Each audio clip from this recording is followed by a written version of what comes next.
All right, today we are diving into one of the most powerful allegories in all of Scripture, the story of the olive tree. And we're going to zero in on one single, absolutely heart-wrenching moment, a scene of just profound loss and divine sorrow. So what does happen when a sacred project ends in total failure? That's really the big question here.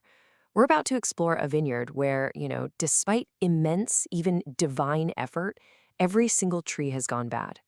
It's a story about decay, about sorrow, and, well, about some very, very difficult lessons. So our story kicks off with the Lord of the vineyard and his servant. After a long, long time, they come back to check on the branches that they had scattered far and wide, really hoping that they had been preserved. Right here in the text, we see the Lord setting out on this inspection with a really clear goal. He wants to check on the remnants of the house of Israel. Those are the natural branches that he hoped would thrive, even after being planted in these faraway lands.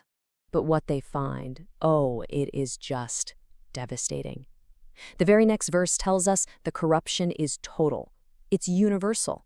Every single scattered group, the first, the second, the last, all of them have brought forth evil fruit. There are literally no exceptions. And this is where things get really interesting, because the source commentary gives us this crucial insight. It actually lets us connect these allegorical branches to specific historical groups. So as you can see, the first refers to the exiles in Babylon, the second points to the 10 lost tribes, and the last, well, that's the family of Lehi, who journeyed to the Americas. Okay, so from that wide view, the allegory now zooms right in on the fate of that last branch, the one that honestly seemed to have the greatest chance for success. What the text is describing here is nothing short of a civilizational collapse. The source material explains this as the Lamanites, who are identified as the wild fruit, completely destroying the Nephites, the good fruit.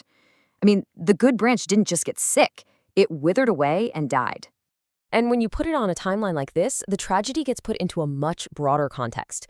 You start to see this repeating pattern in this specific land, a land that didn't just see one, but two major societal collapses because of wickedness.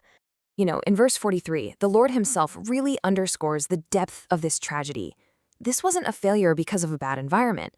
No, this branch was planted in the best possible place, a land that was choice above all others, a land we understand to be America. But there's another really crucial piece of historical context here in the allegory.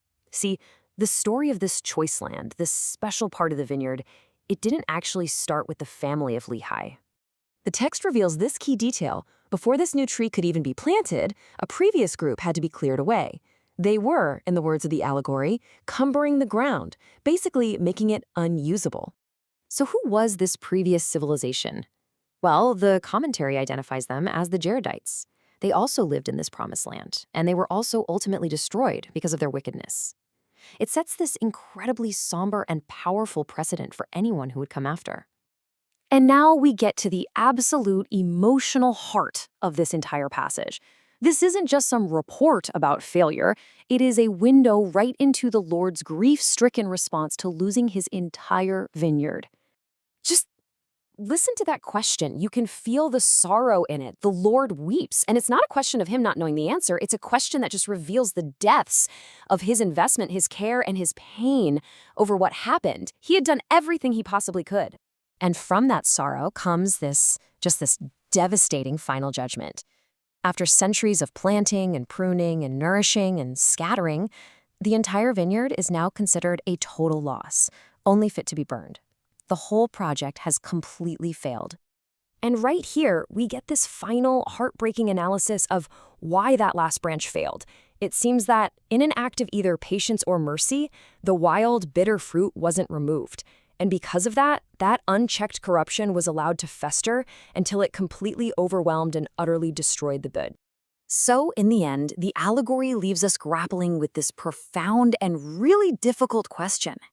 It forces us to think about that razor's edge between mercy and consequences, between divine patience and the tragic outcomes of human choices. It's a somber reminder of the sorrow that comes when even the best laid, most sacred plans come to nothing.